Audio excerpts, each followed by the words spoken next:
Am I too good for counseling?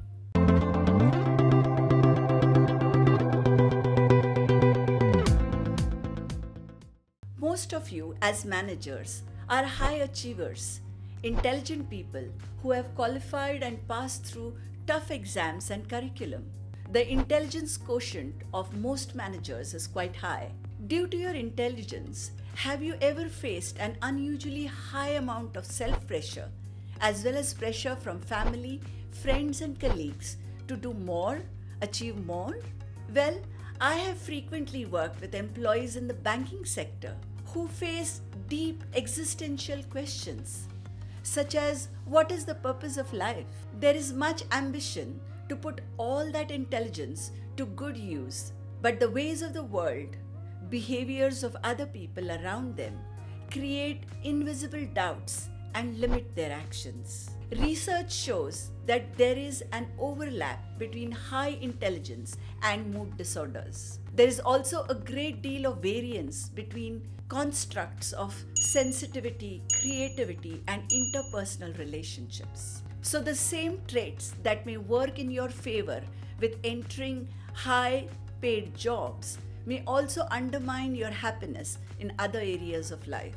Interpersonal relationships can be challenging. It can be a lonely experience to interact with people who may feel you are being difficult just because you don't see the world the way they do. We all have personal and work-life stages which pose challenges. Now, this high IQ or intelligence level can also create a barrier that holds you back from accessing help. Some feel a deep sense of shame that they are struggling because they see others who have it worse than them. And due to their intelligence, they think they should be able to solve all of their own problems by reading about solutions, logically setting up action plans, and most times fail, as it is that they are unable to address the emotional aspect of their issues. There will also be self-talk, and we will tell ourselves, I shouldn't need help. Counseling is for weak people. I can work all of this out by myself. Other obstacles include no time, what will people say, and what can the counselor do? So, everyone's brain, high IQ or not, has developed over millions of years. And we have our conscious and unconscious thinking that happens spontaneously. Conscious thinking is the key to becoming mindful and being self-aware. But what if accepting one's vulnerability is actually a sign of strength and self-awareness? Think of vulnerability as the door to our inner world. When we embrace our vulnerabilities, we allow ourselves to explore our conscious mind. We become aware of our thoughts, feelings, and sensations in the body. This self-awareness guides us to deeper parts of ourselves. By reflecting on the way we feel and think, we start examining our subconscious, where we have stored our beliefs, biases, behaviors, thought patterns. The subconscious mind acts as a bridge between the conscious and the unconscious. It influences our behavior and beliefs without us being fully aware.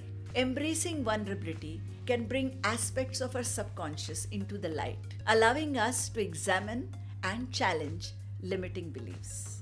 Beneath the surface lies the unconscious mind, where memories, desires, and experiences are stored. When we avoid or deny vulnerability, we often push aspects of our experience into the unconscious. Exploring vulnerability allows us to uncover and address what's hidden below. Please take this advice from me, a professional with more than 20 years of experience in the area of mental health, that you need to reach out and get help. Acknowledging feelings, reaching out for help requires courage.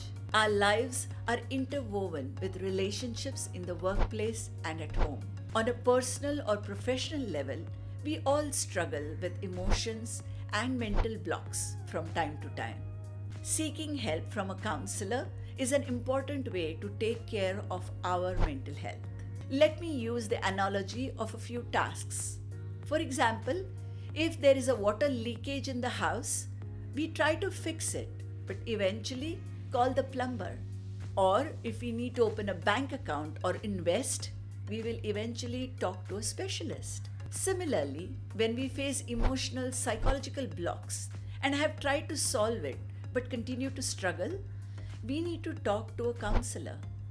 They are the specialists. This is about developing clear thought processes about your issues with evidence-based clinical interventions like CBT, cognitive behavior therapy, solutions-focused therapy, acceptance and commitment therapy, and many others. An individual does not need to have a mental health diagnosis or have something mentally wrong for them to go to a counselor. I view counseling as a place to figure out how to live our life to the fullest in a very demanding world. Anyone who wants to improve the quality of their life can benefit from counseling, including those who are highly intelligent. So go ahead and take benefit of counseling services and make your life better. That is all for today. Please like, subscribe, and comment on this video so that I can bring more of what you like. As always, employee wellness leads to successful business. Thank you.